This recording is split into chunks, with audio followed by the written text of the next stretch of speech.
Hello दोस्तों, आप सबका स्वागत है आज की वीडियो में। आज की ये 15 नंबर की क्लास है।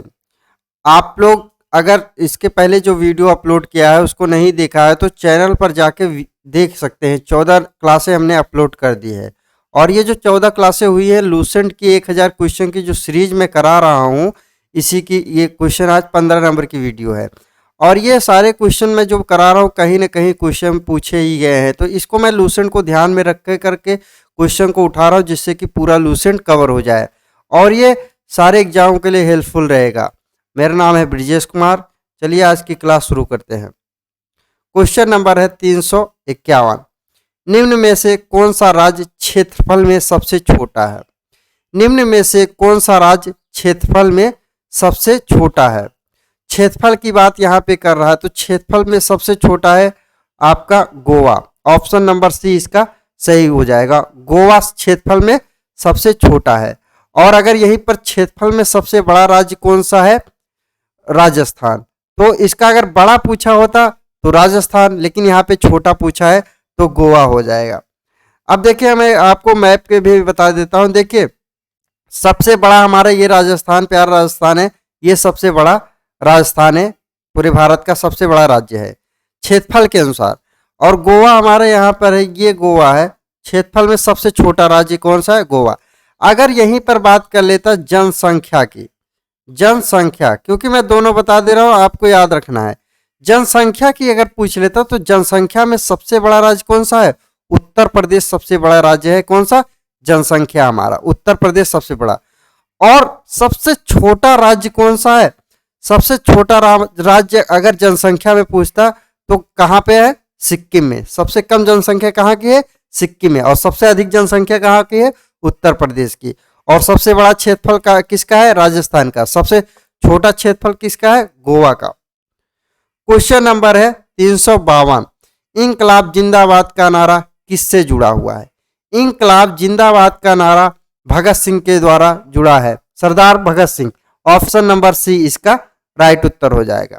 अब देखिए इंकलाब जो जिंदाबाद है इसके जो लेखक थे ये हसरत मोहानी थे, लेकिन भगत सिंह ने इसको लोकप्रिय बनाया था, तो इसीलिए इनके साथ इसका नाम जुड़ा हुआ है। ऑप्शन नंबर सी इसका राइट उत्तर हो जाएगा। क्वेश्चन नंबर है 353। बांग्लादेश में गंगा नदी को किस नाम से पुकारा जाता है? जो गंगा नदी है बांग्लादेश में किस नाम से पुकारा जाता है? तो ऐसे क्वेश्चन को हम मैप से समझेंगे तो ज़्यादा बेहतरीन होगा। तो बांग्लादेश में गंगा नदी को क्या बोलते हैं? पद्मा बोलते हैं। ऑप्शन नंबर बी इसका राइट उत्तर हो जाएगा। अब देखिए मैं गंगा नदी का यहाँ पे मैं पूरा बता रहा हूँ। ये गंगा रिवर है। मैं जो ब्लैक लाल कर रहा हूँ ये पूरी गंगा नदी यहाँ से आई हुई ऐसे जा रही है। ये गंगा नदी ये ऐसे चली गई है और इधर से ये ब्रह्मपुत्र आती है, मिलती है, और इधर से ये है कौन सी? यमुना आके यहाँ पे मिल रही है प्रयागराज में। तो देखिए अब इसके पहले ये जो वाली है ये अलकनंदा है। अलकनंदा और यहाँ से कहाँ से निकलती है गंगा? ये उत्तराखंड के काशी के गोमुख से, और गोमूत्री गंगोत्री ग्लेशियर है यहाँ से गंगा निकलती है। और उसके बाद अलकनंदा इधर से आती रहती है और इधर से जब यहाँ से उत्तर निकलती है तब इसको बोलते हैं भागीरथी। तब गंगा को क्या बोलते हैं? भागीरथी। गंगा अभी तक नहीं बोलते हैं। जब भागीरथी और अलकनंदा दोनों आके मिलान होता है यहाँ पे बोलते हैं इसको देवप्रयाग। इसको क्या बोलते हैं? देवप्रयाग। इसके बाद से इसका नाम क्या पड़ जाता है? गंगा पड़ता है। तो इसके बाद से इसका नाम गंगा पड़ता है। उसका इलाहाबाद में यमुना आके क्या हो जाती है? मिल जाती है इलाहाबाद में। उत्तर प्रदेश के इलाहाबाद में यमुना आके मिल जाते हैं। फिर उसके बाद आगे बढ़ता है तो ये जाके यहाँ पे ब्रह्मपुत्र रिवर जो है ये बांग्लादेश से उधर से आती है और ये बांग्लादेश में मिलती है। लेकिन गंगा नदी जैसे ही बांग्लादेश में इंटर करती है इसको क्या बोलते हैं? पद्मा। और जब इन दोनों का मिलान हो जाता है, ब्रह्मपुत्र और गंगा रिवर का मिलान हो जाता है, उसके बाद जो धारा निकलती है उसे क्या बोलते हैं? मेघना बोलते हैं। और जब ये आगे बढ़ती हैं तो यही बनाती है सुंदरवन का डेल्टा, और ये विश्व का सबसे बड़ा डेल्टा है। मेघना वन यहीं पर पाए जाते हैं। तो अब देखिए यहीं पे इसको यहाँ पे, और पहली बार एक क्वेश्चन और पूछ लेता गंगा नदी से कि पहली बार मैदानी क्षेत्र में कहाँ से पास होती है? तो जो हरिद्वार के पास से मैदानी क्षेत्र में प्रवेश कर जाते हैं। तो इसका जो राइट उत्तर हो जाएगा ऑप्शन नंबर बी, क्योंकि यहाँ पे हमने बांग्लादेश पहुंचे हुआ गंगा को क्या बोल देते हैं, पद्मा। क्वेश्चन नंबर है 354, लाल क्रांति का संबंध किससे है? तो लाल क्रांति का संबंध टमाटर और मांस उत्पादन जो है इसको लाल क्रांति बोलते हैं। ऑप्शन नंबर डी इसका राइट उत्तर हो जाएगा। अब देखिए और भी जो ऑप्शन है इसको देख लेते हैं। जैसे दुग्ध उत्पादन को हम लोग कौन सी क्रांति बोलते हैं? श्वेत क्रांति बोलते हैं दुग्ध उत्पादन को। और तिलहन की क्रांति को बोलते हैं पीली क्रांति। तिलहन की क्रांति, तिलहन उत्पादन को पीली क्रांति। और कच्चे तेल उत्पादन को भूरी क्रांति। कच्चे तेल उत्पादन जो होता है इसको भूरी क्रांति बोलते हैं। क्वेश्चन नंबर है 355, मानव रक्त के पीएच का लगभग मान क्या होता है? मानव रक्त के पीएच का लगभग मान क्या होता है? पीएच मान पूछा है तो इसका राइट उत्तर हो जाएगा ऑप्शन नंबर ए 7.4। मानव रक्त का पीएच मान होता है। और मानव रक्त में स्वस्थ मनुष्य के अंदर मानव जो रक्त होता है वो 5 से 6 लीटर के लगभग होता है। ये भी ध्यान रखिए क्योंकि कभी कभी क्वेश्चन में पूछ लेता है। और जो रक्त है इसके खोजकर्ता कौन है? विलियम हार्वे है। और रक्त का वर्गीकरण जो किया गया वो कार्ल लैंडस्टीन के द्वारा किया गया, रक्त का वर्गीकरण। क्वेश्चन नंबर है 356, निम्नलिखित में से कौन काकोरी कांड से संबंधित नहीं था? निम्नलिखित में से कौन काकोरी कांड से संबंधित नहीं था? तो काकोरी कांड से जो संबंधित नहीं थे वो थे सूरसेन। ऑप्शन नंबर बी इसका राइट उत्तर हो जाएगा। अब देखते हैं हम लोग काकोरी कांड क्या था। काकोरी कांड हुआ था 9 अगस्त 1925 को काकोरी स्थान पे काकोरी कांड हुआ था। काकोरी कांड क्या था कि ट्रेन, अंग्रेजी सरकार की एक ट्रेन जा रही थी, पैसेंजर ट्रेन थी, उसमें खजाना भरा हुआ था, खजाना था, गन बारूद सारे हुए थे। तो क्या होता है कि कुछ भारतीय जो क्रांतिकारी लोग थे वो लोगों ने उन्हें लूट लिया था। जैसे कि उसके राम प्रसाद बिस्मिल थे, राजेंद्र लाहड़ी थे और अशफाक उल्लाह खां थे और रोशन लाल थे। ये सभी लोग काकोरी ट्रेन डकैती की थी। इसका नाम इसीलिए काकोरी स्थान पे लूटा था, इसीलिए इसको काकोरी कांड बोलते हैं। और ये कब हुआ था? 9 अगस्त 1925 में। और कौन कौन थे? राम प्रसाद बिस्मिल थे, चंद्रशेखर आजाद थे, राजेंद्र लाहड़ी थे, अशफाक उल्लाह खां थे और रोशन लाल थे। तो चंद्रशेखर आजाद जी यहाँ से इसको इस काकोरी कांड से फरार हो जाते हैं, भाग पकड़ में नहीं आते अंग्रेजी सरकार के। और जो सूरसेन है इनका संबंध है चटगांव शस्त्रागार को लूटा था सूरसेन के द्वारा। तो इसका राइट उत्तर हो जाएगा ऑप्शन नंबर बी। मैंने आपको ये बता दिया। और काकोरी कांड का अब नाम चेंज कर दिया है, यूपी सरकार ने इसका नाम कर दिया काकोरी एक्शन। और 9 अगस्त को बोलते हैं काकोरी एक्शन डे। तो आप लोग को दोनों बातें याद रहनी चाहिए। क्वेश्चन नंबर है 357, भारतीय संविधान का कौन सा अनुच्छेद बच्चों के शोषण के विरुद्ध मौलिक अधिकार से संबंधित है? भारतीय संविधान का कौन सा अनुच्छेद बच्चों के शोषण के विरुद्ध मौलिक अधिकार से संबंधित है? तो जो मौलिक अधिकार से संबंधित है ऑप्शन नंबर डी इसका राइट उत्तर हो जाएगा। ऑप्शन नंबर डी 24 क्या कहता है कि 14 वर्ष से जो कम आयु के बच्चे हैं ये किसी कारखाने में या किसी खान में काम नहीं करा सकता कोई भी। तो इसका जो राइट उत्तर हो जाएगा ऑप्शन नंबर डी। अब और भी ऑप्शन है, जैसे कि अनुच्छेद 17 क्या कहता है? अनुच्छेद 17 है अस्पृश्यता का अंत, मतलब छुआछूत का अंत। और अनुच्छेद 19 बोलता है कि बोलने की स्वतंत्रता है, प्रेस की स्वतंत्रता अनुच्छेद 19 के द्वारा दिया गया है। क्वेश्चन नंबर है 358, निम्नलिखित में से मध्य प्रदेश की जनजाति कौन सी है? तो मध्य प्रदेश में कौन सी जनजाति पाई जाती है? तो देखिए 4 ऑप्शन दिए गए, इनमें से कोई ना कोई जनजाति मध्य प्रदेश की है। तो मध्य प्रदेश में जो जनजाति पाई जाती है वो कौन सी है? गौंड। ऑप्शन नंबर डी इसका राइट उत्तर हो जाएगा। गौंड जो जनजाति है ये कहाँ पर पाई जाती है? मध्य प्रदेश में गौंड जनजाति पाई जाती है। और भी ऑप्शन जैसे कि जारवा जनजाति जो है ये अंडमान निकोबार में पाया जाता है। और कुकी जनजाति कहाँ? मणिपुर की जनजाति है कुकी जनजाति। और थारू जो जनजाति है सबसे ज्यादा उत्तर प्रदेश में पाई जाती है। तो इसका जो राइट उत्तर हो जाएगा option number D.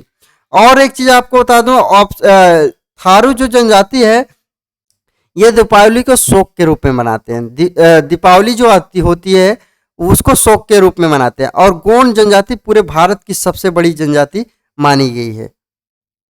Question number 359, kidney की संरचनात्मक इकाई है। किडनी की संरचनात्मक इकाई है। तो किडनी की संरचनात्मक इकाई कौन सी? नेफ्रॉन। ऑप्शन नंबर सी इसका राइट उत्तर हो जाएगा। इसकी संरचनात्मक इकाई कौन सी है? नेफ्रॉन। किडनी क्या करता है कि रक्त का शुद्धिकरण करता है, रक्त को शुद्धिकरण के काम में आता है। अगर किडनी खराब हो जाती है तब रक्त कैसे शुद्धिकरण होता है? तब उसको बोलते हैं डायलिसिस बोलते हैं। तो यही ध्यान रखना है। और किडनी काम करता है रक्त को छानना, मतलब उसकी गंदगी निकालना, यही किडनी का काम है। और किडनी जब खराब हो जाती है तो इसको क्या बोलते हैं? डायलिसिस।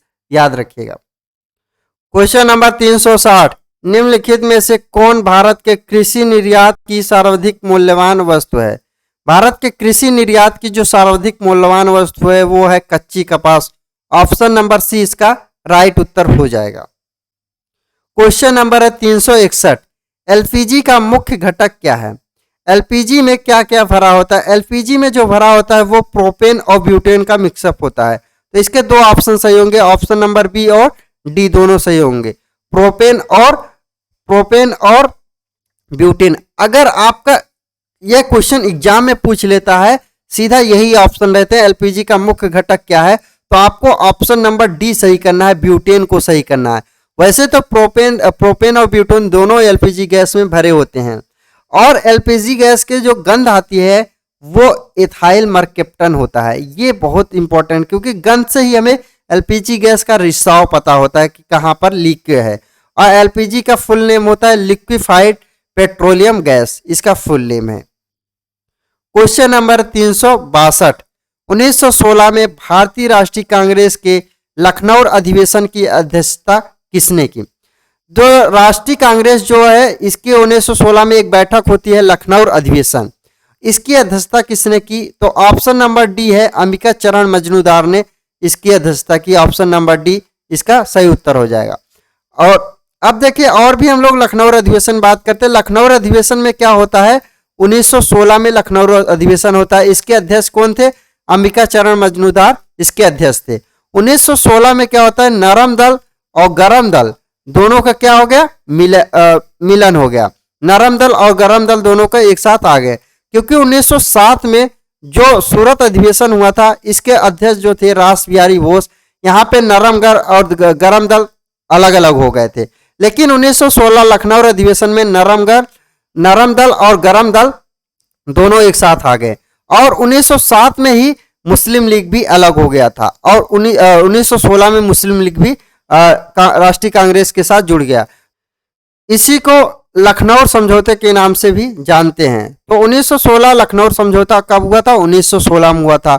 1916 में क्या हुआ था? नरम दल और गरम दल दोनों इकट्ठा हो गए थे। 1916 में और हुआ था कि जो मुस्लिम लीग था ये राष्ट्रीय कांग्रेस के साथ हो गया। और इतनी बातें आपको ध्यान रखनी है। क्वेश्चन नंबर है 363, निम्नलिखित में से विश्व में सब्जियों का सर्वाधिक उत्पादन करने वाला देश कौन सा है? तो जो सर्वाधिक सब्जी उत्पादन का देश है वो है चीन। ऑप्शन नंबर ए इसका राइट उत्तर हो जाएगा। पहले नंबर का कौन है? चीन। और दूसरे नंबर पे कौन है? भारत है। और अगर यही भारत में बात की जाए तो भारत में पहले पश्चिम बंगाल था, लेकिन अभी वर्तमान में उत्तर प्रदेश हो गया है। भारत में सबसे ज्यादा सब्जी उत्पादन में कौन हो गया? उत्तर प्रदेश। और फल उत्पादन में सबसे ज्यादा कौन है? आंध्र प्रदेश भारत में है सबसे ज्यादा फल उत्पादन में। क्वेश्चन नंबर 364, संविधान के अंतर्गत मूल अधिकारों का संरक्षण कौन करता है? मूल अधिकारों का संरक्षण कौन कर सकता है? तो सर्वोच्च न्यायालय है जो ये मूल अधिकारों का संरक्षण करती है। ऑप्शन नंबर सी इसका राइट उत्तर हो जाएगा। अब देखिए, मूल अधिकार जो मूल संविधान था उसमें कितने थे? 7 थे मूल संविधान। लेकिन संपत्ति का अधिकार क्या होता है? 44वां संविधान संशोधन होता है। संपत्ति के अधिकार को मूल अधिकारों से हटा दिया जाता है। तो अभी हमारे वर्तमान में कितने मूल अधिकार हैं? 6 मूल अधिकार हैं। और इसको लिया कहाँ गया है? ये अमेरिका से लिया गया है मूल अधिकार को। इतनी सारी बातें इस क्वेश्चन से याद रखना है। क्वेश्चन नंबर 365, असम की राजधानी क्या है? असम की राजधानी क्या है? असम की जो राजधानी है वो दिसपुर है। ऑप्शन नंबर सी इसका राइट उत्तर हो जाए। असम की राजधानी दिसपुर है। अब और भी ऑप्शन है, इसको भी ध्यान रखते हैं। जैसे ईटानगर, ये अरुणाचल प्रदेश की राजधानी है ईटानगर। शिलोंग किसकी राजधानी? मेघालय की राजधानी क्या है? शिलोंग है। और कोहिमा किसकी राजधानी? नागालैंड की राजधानी क्या है? कोहिमा नागालैंड की राजधानी है। क्वेश्चन नंबर 366, अदिश राशि का उदाहरण है। अदिश राशि ऑप्शन नंबर ए इसका राइट उत्तर हो जाएगा। तापमान क्या है? एक अदिश राशि है। सदिश राशि, संवेग, बल, त्वरण, ये सारे क्या सदिश राशि है। अब अदिश राशि और सदिश राशि में क्या अंतर है ये भी ध्यान आपको रखना है। अदिश राशि और सदिश राशि, क्योंकि इन दोनों क्वेश्चन में बहुत ही ज्यादा पूछा जाता है। अदिश राशि में क्या होता है? अदिश राशि में सिर्फ परिमाप होता है। क्या होता है? परिमाप होता है, परिमाण होता है, लेकिन दिशा नहीं होती। लेकिन सदिश राशि में क्या होता है? दिशा भी रहेगी और परिमाण भी रहेगा, परिमाण भी रहता है। तो याद रखने वाली, तो क्या इसमें कमी है? अदिश राशि में सिर्फ परिमाण होता है, दिशा नहीं होती। सदिश राशि में दिशा और परिमाण दोनों होता है। तो इसका जो राइट उत्तर होगा ऑप्शन नंबर ए, तापमान क्या है? एक अदिश राशि है। क्वेश्चन नंबर है 367, भारत में ग्रैंड ओल्ड मैन की संज्ञा किसे दी जाती है? भारत में जो ग्रैंड ओल्ड मैन की संज्ञा दी जाती है वो दादा भाई नौरोजी। ऑप्शन नंबर डी इसका राइट उत्तर हो जाएगा। दादा भाई नौरोजी को ग्रैंड ओल्ड मैन बोलते हैं। दादा भाई नौरोजी ने ब्रिटिश पार्लियामेंट में सबसे पहले भारतीय चुने जाने वाले कौन है? दादा भाई नौरोजी हैं। और अभी ऑप्शन जैसे खान अब्दुल गफ्फार खान को क्या बोलते हैं? सीमांत गांधी के नाम से खान अब्दुल गफ्फार को जाना जाता है। क्वेश्चन नंबर है 368, निम्नलिखित में से किस एक अधिकार को डॉक्टर बी आर अम्बेडकर द्वारा संविधान की आत्मा कहा है? ये किसके द्वारा संविधान की आत्मा पूछ रहा है? बी आर अम्बेडकर के द्वारा।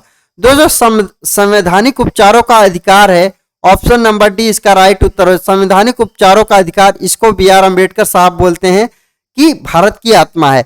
और ये संवैधानिक उपचारों का अधिकार संविधान की आत्मा है। संवैधानिक उपचारों का अधिकार आर्टिकल नंबर 32 में है। और आर्टिकल नंबर 32 से ही सर्वोच्च न्यायालय क्या कर सकता है? 5 प्रकार की रीट को जारी कर सकता है। इतनी बातें इस क्वेश्चन से याद रखनी है। क्वेश्चन नंबर 369, प्रतिरोध की एसआई इकाई क्या है? प्रतिरोध की एसआई इकाई क्या है? प्रतिरोध की जो एसआई इकाई है वो है ओम। ऑप्शन नंबर ए इसका राइट उत्तर हो जाएगा। ओम क्या है? प्रतिरोध की एसआई इकाई। पास्कल क्या है? पास्कल किसकी इकाई है? दाब की पास्कल, दाब की पास्कल इकाई है। और न्यूटन किसकी इकाई है? बल, बल न्यूटन की इकाई है। जूल किसकी है? ऊर्जा, ऊर्जा की इकाई कौन सी है? जूल। तो ये सारी बातें आपको ध्यान रखनी है। क्वेश्चन नंबर है 370, भारत का कौन सा राज्य अधिकतम राज्य सीमाओं को छूता है? भारत का ऐसा कौन सा राज्य जो सबसे अधिक सीमा को साझा करता है? तो इसके लिए हमें मैप से देखना ज्यादा सही रहेगा। अब देखिए, उत्तर प्रदेश जो है ये सबसे ज्यादा सीमा को साझा करता है। ऑप्शन नंबर डी इसका राइट उत्तर हो जाएगा। उत्तर प्रदेश सबसे अधिक सीमा साझा करता है राज्यों के साथ, देशों के साथ। जैसे उत्तर प्रदेश 8 राज्य जो है इसके भी साथ साझा करता है, और एक देश के साथ साझा करता है, और एक यूनियन टेरिटरी के साथ साझा करता है, मतलब केंद्र शासित प्रदेश के साथ साझा करता है। अब देखिए उत्तर प्रदेश को हम देख लेते हैं। ये हमारा उत्तर प्रदेश, प्यारा उत्तर प्रदेश है। ये हमारा उत्तर प्रदेश जो मैं लाल रंग से इसको घेर रहा हूं, ये हमारा उत्तर प्रदेश है। अब देखिए उत्तराखंड से लग रहा है 1 हो जाएगा, हिमाचल प्रदेश से 2 हो जाएगा, उसके हरियाणा से भी लग रहा है 3 हो जाएगा, उसके राजस्थान से भी लग रहा है 4 हो जाएगा, उसके बाद मध्य प्रदेश से भी है 5, और छत्तीसगढ़ से भी सीमा साझा कर रहा है 6 हो जाएगा, और झारखंड से सीमा साझा कर रहा है तो 7 हो जाएगा, और बिहार से सीमा साझा कर रहा है तो 8 हो जाएगा। तो कितने राज्यों के? 8 राज्यों के साथ सीमा साझा करता है हमारा उत्तर प्रदेश। और यहीं पर दिल्ली जो है, दिल्ली इससे भी साझा करता है उत्तर प्रदेश। और नेपाल जो है, नेपाल एक देश है, इससे भी हमारा उत्तर प्रदेश साझा करता है। तो इसका जो राइट उत्तर हो जाएगा ऑप्शन नंबर डी, सबसे अधिक सीमा साझा करने वाला स्टेट है। क्वेश्चन नंबर 371, निम्नलिखित में से कौन सही सुमेलित नहीं है? अब देखिए सही सुमेलित के लिए हम लोग क्या करेंगे? ऑप्शन को ही छाटेंगे। तो देखिए ऑप्शन जैसे कि ए है, अस्पृश्यता का अंत जो है अनुच्छेद 17 में है, छुआछूत का अंत अनुच्छेद 17 में, बिल्कुल सही है। और गिरफ्तारी और निरोध के विरुद्ध संरक्षण, ये बिल्कुल गलत है। इसका आर्टिकल हो जाए कौन सा? 22, आर्टिकल 23 में नहीं है।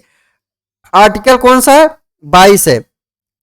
आर्टिकल 22 है। और आर्टिकल 23 क्या कहता है कि जैसे कि मानव तस्करी और बेगार जो बालता श्रम है इसको रोका जाए, तो अनुच्छेद 23 के अंतर्गत आता है मानव तस्करी।